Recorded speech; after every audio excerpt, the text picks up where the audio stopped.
செய்திகளை விரிவாக பார்க்கலாம். காவிரி ஆற்றின் குறுக்கே மேகதாது என்ற பகுதியில் 48 டிஎம்சி கொள்ளளவு கொண்ட புதிய அணை கட்ட கர்நாடக அரசு முடிவு செய்திருக்கிறது.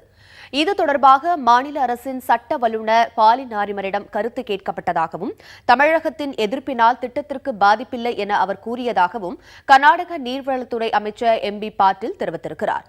மேலும் புதிய அணை கட்டுவது குடிநீர் தேவையை பூர்த்தி செய்வதற்காக என்பதால் மத்திய அரசின் அனுமதி கிடைப்பதில் சிக்கல் இருக்காது என்றும் அமைச்சர் பாட்டீல் திட்டவட்டமாக கூறினார். ಕುಡಿಯುವ ನೀರಿಗಾಗಿ ಮುಖ್ಯವಾಗಿ ನಾವು ಇಟ್ಕೊಂಡು ನಾವು ಮಾಡ್ತಾ ಇದ್ದೀವಿ. 45 ಟಿಎಂಸಿ ಇವತ್ತಿನ ದಿವಸ ನೀರು, 48 ಟಿಎಂಸಿ ನೀರು ನಮ್ಗೆ ಸಿಕ್ಕರೆ ಬಹುಶಃ ನಮಗೆ ಒಂದು ಬೆಂಗಳೂರಿನ ಕುಡಿಯುವ ನೀರಿನ ಸಮಸ್ಯೆ ನಿವಾರಣೆ ಆಗ್ತದೆ partially. And second thing, Tamil Nadu object ಮಾಡುವಂಥ ಪ್ರಶ್ನೆ ಬರೋದಿಲ್ಲ. ಯಾಕಂದ್ರೆ ನಾವು ಯಾವಾಗ ನಮಗೆ ಉದಾಹರಣೆಗಾಗಿ ಜೂನ್, ಜುಲೈ, ಆಗಸ್ಟ್ನಲ್ಲಿ ಏನು ನಾವು ಅವರಿಗೆ ನೀರು ಬಿಡಬೇಕು, ನಮಗೊಂದು 10 ಟಿಎಂಸಿ ಕೊರತೆ ಬಂದರೆ we can use that same storage to comply with Tamil Nadu's requirement also. So ಇದನ್ನು ಮಾತಾಡ್ಕೋತ ಹೋದ್ರೆ ನಿಂದ್ರೋದಲ್ಲ. We have to go ahead now and the instructions of Nariman was to go ahead and we have gone ahead now. Kaveri ஆறு எங்கிருந்து உருவாகி தமிழகத்தை வந்தடைகிறது என்பது பற்றியும் இதில் கர்நாடக அரசு எந்த இடத்தில் அணைகளை கட்ட திட்டமிட்டுள்ளது என்பது குறித்தும் இனி பார்க்கலாம். கர்நாடகாவில் உள்ள குடகு மலையில் உருவாகும் தலைக்காவேரி ஹசன் மாவட்டம் வழியாக மைசூரை கடந்து கிருஷ்ணராஜசாகர் அணையை அடைகிறது. பின்னர் மாண்டியா மற்றும் ஸ்ரீரங்கப்பட்டினம் வழியாக டி நரசிங்கபுரம் என்ற பகுதிக்கு வருகிறது. மறுபுறம் கேரளாவின் மேற்கு தொடர்ச்சி மலையில் உருவாகும் ஆறு கபினி அணையை கடந்து டி நரசிங்கபுரம் பகுதிக்கு வருகிறது. 2 ஆறுகளும் இணையும் டி நரசிங்கபுரம் பகுதியிலிருந்து தமிழக எல்லை பகுதியில் அமைந்துள்ள ராசி மணல் என்ற இடத்தை காவிரி ஆறு அடைவதற்கு முன்பாக மேகதாது என்ற பகுதியில் 2 புதிய அணைகளை கட்ட கர்நாடக அரசு திட்டமிட்டிருக்கிறது. புதிதாக 2 அணைகள் கட்டப்பட்டால் கபினி மற்றும் கிருஷ்ணராஜசாகர் அணைகளிலிருந்து வெளியேற்றப்படும் நீர் தமிழகம் வருவதற்கு முன்பாக கர்நாடக அரசால் சேமித்து வைக்க முடியும். இதன் காரணமாக தமிழக விவசாயிகள் பாதிக்கப்படுவார்கள் என்பதால் தமிழக அரசியல் கட்சிகள் கர்நாடக அரசின் முடிவுக்கு எதிர்ப்பு தெரிவித்து வருகின்றன.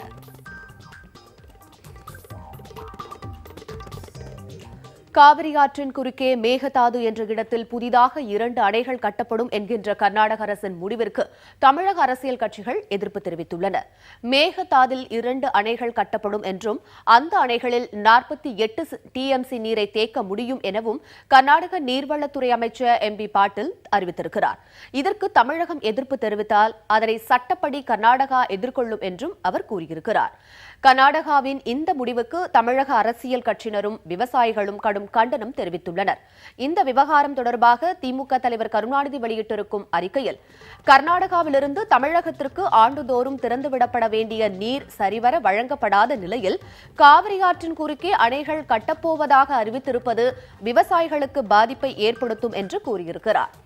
தமிழக விவசாயிகளின் வாழ்வாதாரம் சம்பந்தப்பட்ட இந்த பிரச்சினைக்கு தீர்வு காண அனைத்துக் கட்சி கூட்டத்தை கூட்ட வேண்டும் என்று கருணாநிதி வலியுறுத்தியுள்ளார். மேலும் தமிழக சட்டப்பேரவையை கூட்டி கர்நாடகாவின் முடிவுக்கு எதிராக தீர்மானம் நிறைவேற்ற வேண்டும் என்றும் அவர் கேட்டுக் கொண்டிருக்கிறார். மதிமுக பொதுச் செயலாளர் வைகோ வெளியிட்டிருக்கும் அறிக்கையில் மேகதாது அணை திட்டத்திற்கு மத்திய அரசு அனுமதி வழங்கக்கூடாது என்று கூறியிருக்கிறார்.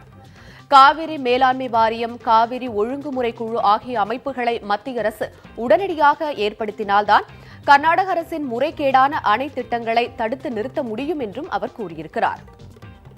காவிரி ஆற்றின் குறுக்கே அணை கட்டும் கர்நாடகாவின் முடிவை தடுத்து நிறுத்த வேண்டும் என்று இந்திய ஜனநாயக கட்சியின் நிறுவன தலைவர் பாரிவேந்தரும் வலியுறுத்தியிருக்கிறார்.